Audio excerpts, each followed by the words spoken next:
Hey guys, good morning. Meron tayong sa servicean today sa Puyo Denso. Ang issue sir, ano po issue? Naputok.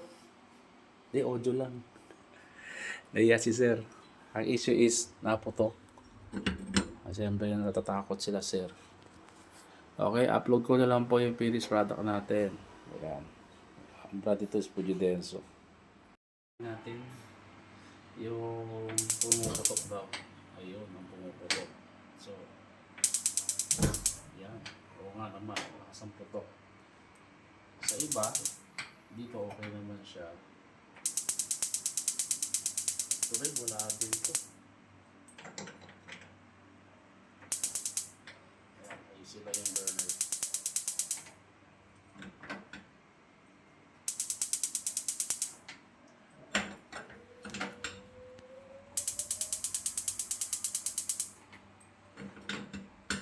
Ayan na.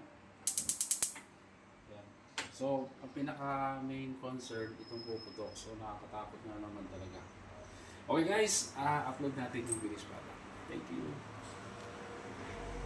Cut ko na boss. Ito po yung natin, yung pinaka full service niya.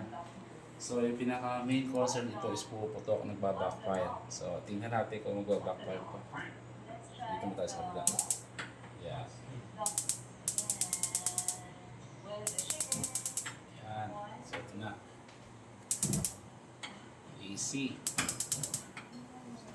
Okay, sir, as you can see, malaki ang pagkakaiba niya yung before and after, no?